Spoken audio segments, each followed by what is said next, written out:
Hola, bienvenidos a nuestra transmisión en línea de Betel Norte. Hoy es 19 de diciembre y estamos en la tercera sesión de nuestra serie Navidad Todo es Bueno. Y el día de hoy vamos a hablar acerca de la historia de la Navidad. ¿Qué es la Navidad? Quizá tienes tú esa pregunta. Ya hay muchas voces el día de hoy que nos hablan acerca de la Navidad. Unos dicen una cosa, otros dicen otra cosa. Sin embargo, la Navidad es el plan de Dios. De eso se trata totalmente, ¿sí? El plan de Dios que de cualquier manera lo va a realizar, lo va a hacer. Y esto quiere decir que Dios tenía un plan que estaba establecido, estaba trazado de manera perfecta, y Dios se iba a asegurar que ese plan se cumpliera. Y bueno, de cualquier manera Dios lo iba a realizar, lo iba a hacer, y eso realmente es emocionante, eso te debe emocionar también a ti, porque la llegada de Jesús no fue una casualidad, es un plan perfecto y eso es lo que representa realmente la Navidad. Ahora, lo que quiero decirte hoy es que las personas abordan de diferente manera la Biblia, ¿sí? Algunos de alguna manera lo ven como un libro místico, algunas otras personas lo ven como un libro pues muy religioso, algunos otros abren su Biblia y entonces ven un texto donde abrieron en la hoja que les salió y quizá ese verso o ese texto de la Biblia les habla acerca de la situación por la que están pasando en ese preciso momento. Pero lo increíble del cristianismo no viene por un texto que tú ves de manera casual cuando abres tu Biblia, sino que la historia de cada uno de los libros de esa Biblia o de la Biblia, como tú la conoces, tiene que ver con el plan perfecto de Dios para la humanidad. Y por eso es que es increíble hablar de ese plan del cual yo te quiero hablar durante estos próximos minutos. Ahora, esa historia de la Navidad no comienza precisamente hace 2000 años, sino 2000 años atrás todavía, es decir, hace 4000 años aproximadamente. Y en ese tiempo había un hombre llamado Abraham, un nombre conocido quizá en todo el mundo el día de hoy.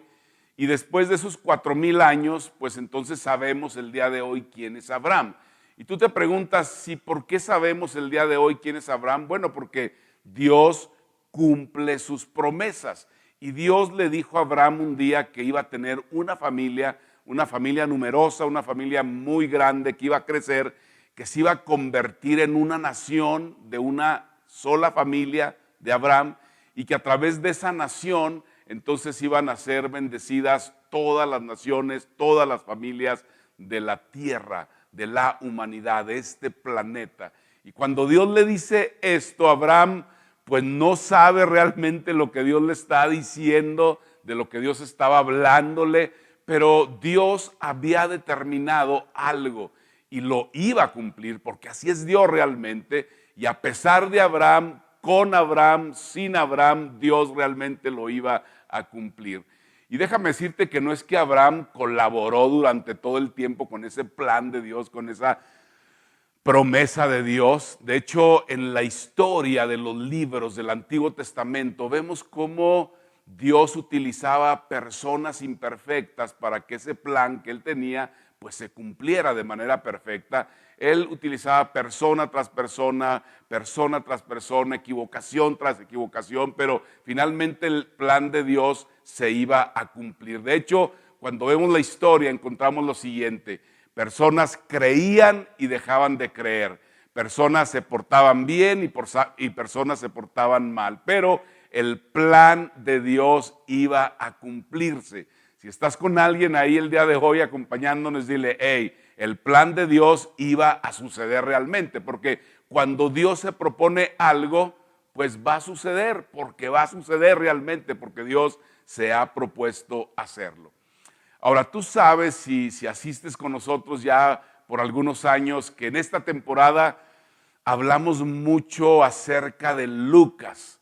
Lucas fue uno de los biógrafos de Jesucristo, el escritor del Evangelio según San Lucas, y hay dos razones por las cuales hablamos de Lucas. La número uno es porque fue uno de sus biógrafos y porque la manera que Lucas describe lo que él escribe finalmente es de una manera espectacular. De hecho, los historiadores coinciden en que la manera en que Lucas relata sus dos libros, es decir, el Evangelio según San Lucas y el libro de los Hechos de los Apóstoles, ellos dicen que está por encima de cualquier historiador romano de la época. Así que me gusta, de hecho, la manera que Lucas comienza su libro, porque él dice, voy a escribir acerca del resultado de una investigación muy profunda que yo hice, porque realmente él hace un esfuerzo enorme para poder recabar todos esos datos.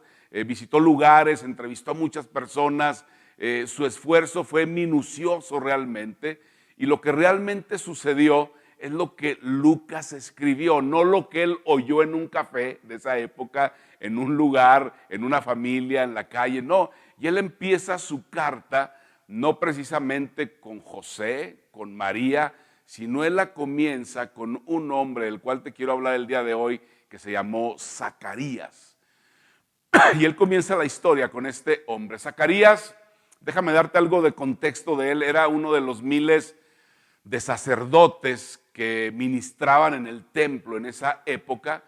Los historiadores dicen que habría aproximadamente 18,000 sacerdotes para poder operar el templo todos los días, porque el templo era enorme, era una propiedad de, no sé, 150,000 metros cuadrados y de alguna manera pues había que operar, había que hacer la labor durante ese tiempo. Así que Zacarías entra en la historia de ese tiempo por lo que él hace. Y lo que sucede en ese tiempo es que se le concede a Zacarías un honor muy grande para los sacerdotes de la época. Y el honor que se les concedía era que una vez durante toda la época de su vida y de lo que hacían en el templo, podían entrar al lugar santo a quemar incienso.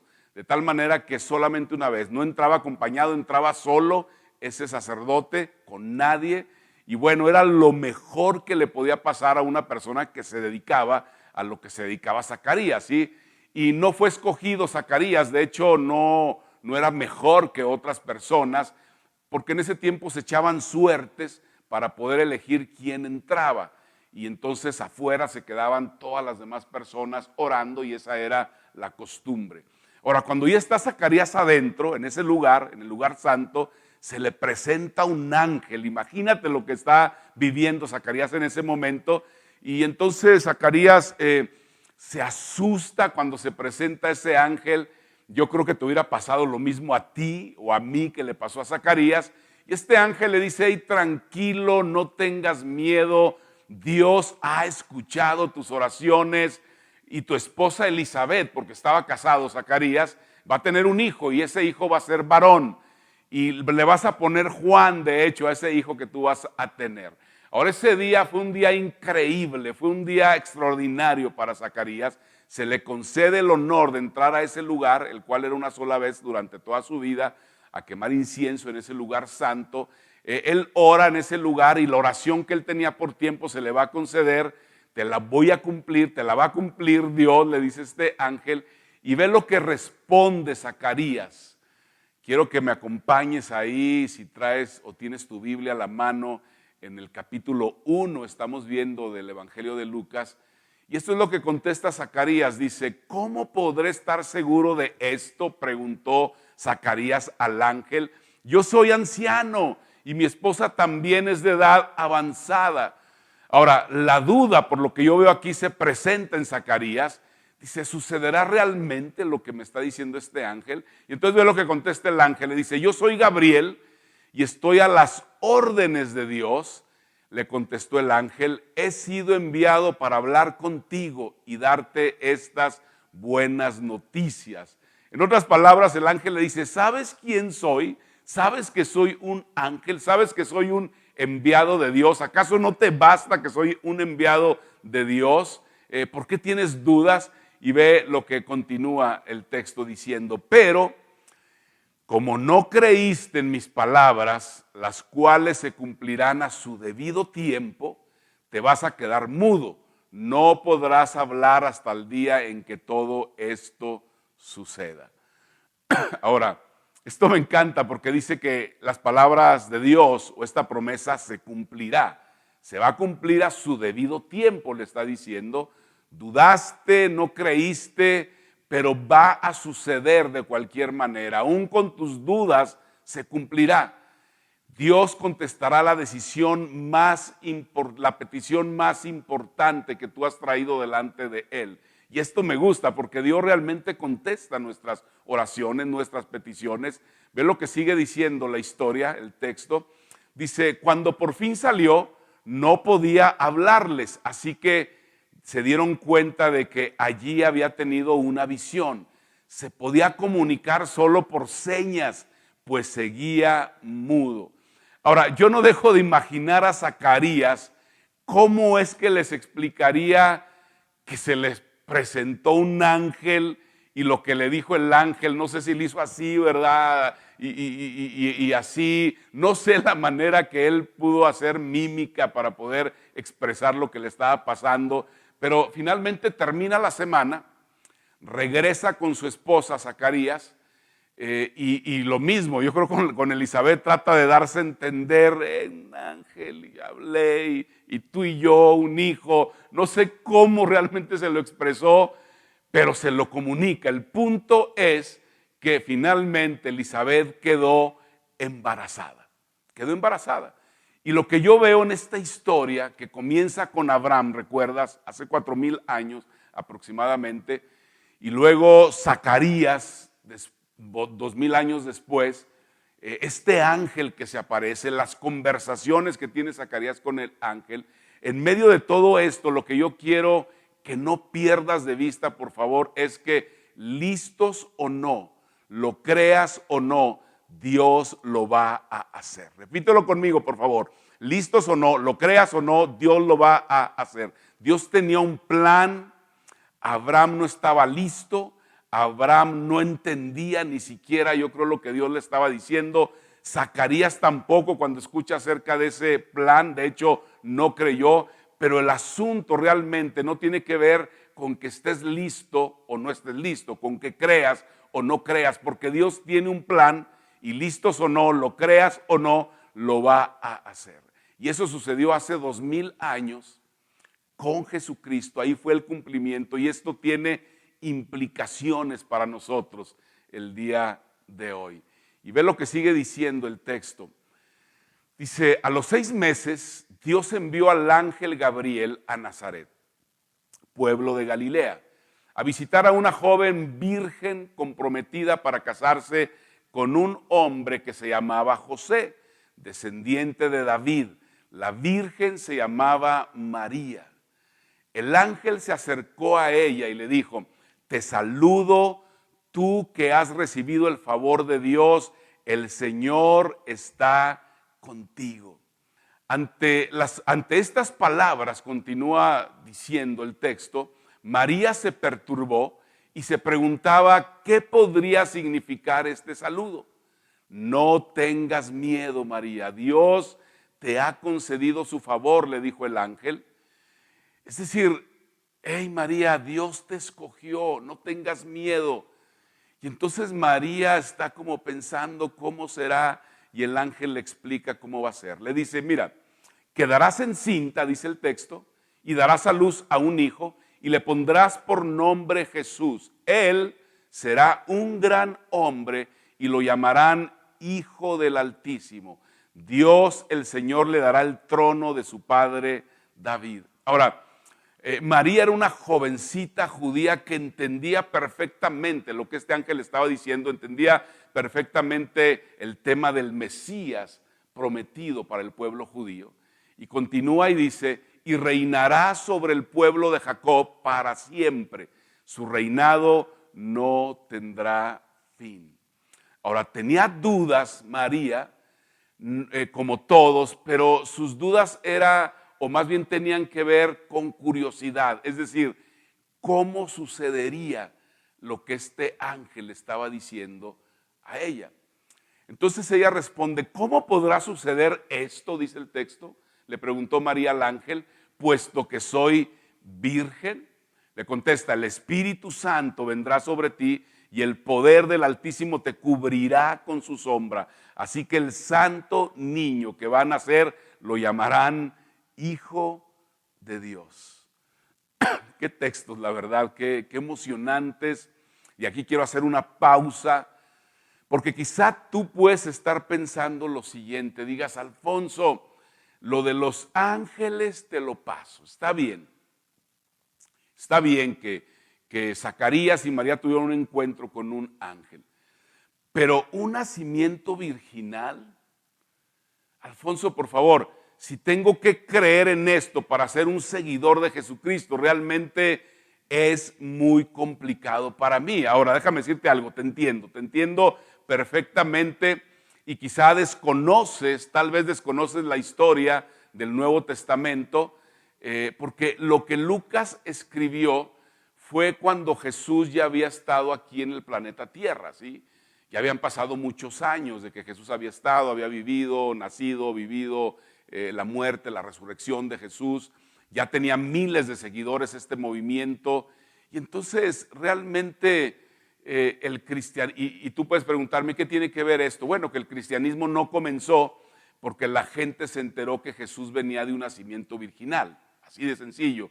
Ya había un movimiento muy fuerte sucediendo en ese tiempo del cristianismo. El fundamento del cristianismo, escúchame bien, no es un nacimiento virginal, no es por el nacimiento virginal de Jesucristo. De hecho, no hay ningún relato bíblico de alguien que creyó porque Jesús venía de un nacimiento virginal. O sea, ni Marcos, ni Pedro, ni Pablo, ni Juan hablaron acerca de este tema. Entonces la pregunta es, ¿por qué Lucas sí habló de este tema? ¿Por qué de alguna manera ponerlo en el texto, en su evangelio de Lucas, si pudiera resultar incluso contraproducente, si el movimiento ya estaba realmente establecido? Quizá algunas personas le han de haber dicho a Lucas, hey, no escribas eso, mejor Lucas, ya hay seguidores, ya el movimiento está muy fuerte. Entonces, ¿por qué lo hizo? Esa es la pregunta. ¿Por qué Lucas escribió acerca del nacimiento virginal de Cristo? La respuesta es muy sencilla, muy simple, porque sucedió, porque realmente sucedió. Recuerda las primeras líneas con que Lucas comienza su libro, investigué profundamente, ¿sí? Él de una manera minuciosa investigó todos los hechos y realmente sucedió, realmente pasó. Ahora sigue el texto y dice, también tu pariente Elizabeth va a tener un hijo en su vejez. De hecho, la que decían que era estéril ya está en el 6º mes de embarazo. Porque para Dios no hay nada imposible. Otra vez, listos o no, lo creas o no, Dios tiene un plan y lo va a cumplir. Aún con las dudas de Abraham, aún con las dudas de Zacarías, Dios cumplió ese plan de una manera poderosa, de una manera extraordinaria. Continúa la Biblia, dice, aquí tienes a la sierva del Señor, contestó María, que Él haga conmigo como me has dicho. Con esto el ángel la dejó.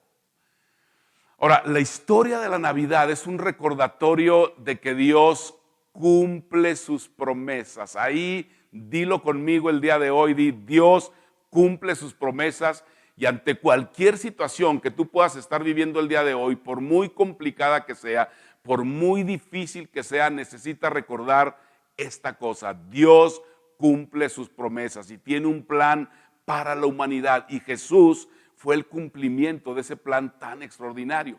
Y cuando vemos la historia, lo que sucedió alrededor de esa historia, las diferentes personas que intervinieron en la historia, todas ellas hombres y mujeres imperfectas, aún así el plan de Dios se cumplió. Y eso realmente debe llenarnos de esperanza a nosotros el día de hoy.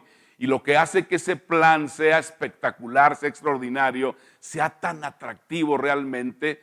Y Juan captura la esencia de lo extraordinario de este plan y lo expresa de la siguiente manera: porque de tal manera, dice Juan, amó Dios al mundo, que dio a su Hijo unigénito, para que todo el que cree en Él no se pierda, sino que tenga vida eterna.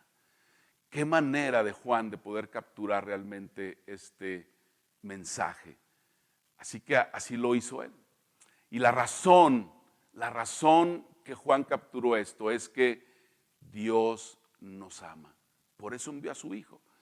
Cuando tú crees, Dios te ama. Cuando no crees, Dios te ama. Cuando te portas bien, Dios te ama. Cuando no te portas bien, Dios te ama. Esa es la versión original. Cualquier otra versión no es verdad. Dios no tiene la mano extendida para condenarte por lo que tú haces, sino para recibirte con amor, para perdonar lo que tú has hecho cuando vienes delante de Él a pedir perdón, para entregarte todo su amor, para restaurarte las veces que sean necesarias. Así que deja tu culpa, deja tu vergüenza con la seguridad que Él tiene los brazos abiertos para poder recibirte. Esa es la historia de la verdadera Navidad. La historia continuó, eventualmente nace Juan y entra en las páginas de la historia como Juan el Bautista. Quizá tú has escuchado hablar de él. Y al mismo tiempo María y José van a Belén y ahí nace también Jesús de Nazaret, y la historia sucedió de la siguiente manera. Quiero contártela, quiero que vayamos a Lucas capítulo 2, verso 1 al 14. Por aquellos días, Augusto César decretó que se levantara un censo en todo el imperio romano. Este primer censo se efectuó cuando Cirenio gobernaba en Siria. Así que iban todos a inscribirse, cada cual a su propio pueblo. También José, que era descendiente del rey David, subió de Nazaret, ciudad de Galilea, a Judea, fue a Belén, la ciudad de David, para inscribirse junto con María, su esposa. Ella se encontraba encinta y mientras estaban allí se le cumplió el tiempo, así que dio a luz a su hijo primogénito, lo envolvió en pañales y lo acostó en un pesebre, porque no había lugar para ellos en la posada. En esa misma región había unos pastores que pasaban la noche en el campo, turnándose para cuidar sus rebaños. Sucedió que un ángel del Señor se les apareció. La gloria del Señor los envolvió en su luz y se llenaron de temor. Pero el ángel les dijo: no tengan miedo, miren que les traigo buenas noticias que serán motivo de mucha alegría para todo el pueblo. Hoy les ha nacido en la ciudad de David un Salvador, que es Cristo el Señor. Esto les servirá de señal: encontrarán a un niño envuelto en pañales y acostado en un pesebre. De repente apareció una multitud de ángeles que alababan a Dios y decían: gloria a Dios en las alturas y en la tierra paz a los que gozan de su buena voluntad. Lo creas o no, hace 2000 años Dios envió a su Hijo a este mundo por amor a ti, por amor a mí. Esa gran verdad, ese gran regalo, lo que representa es que tú y yo, en un tiempo tan complicado como el que estamos viviendo, podemos tener la seguridad y la esperanza que tenemos un Salvador en nuestro Señor Jesucristo. El anhelo de mi esposa Carolina y mío es que la paz de Dios reine en tu corazón y en el de tu familia. Les deseamos una feliz Navidad y un abrazo muy fuerte. Gracias por acompañarnos en esta transmisión. Los espero la próxima semana. Gracias por conectarte con nosotros. Te esperamos el próximo domingo. Recuerda seguirnos en todas nuestras redes sociales para que estés al tanto de los mensajes y eventos que tenemos especialmente para ti. Dar es nuestro estilo de vida y gracias a tu generosidad es posible hacer todo lo que hacemos y apoyar a los distintos misioneros para que el mensaje de esperanza y salvación llegue a cada rincón del mundo. Betel Norte, donde todos somos familia.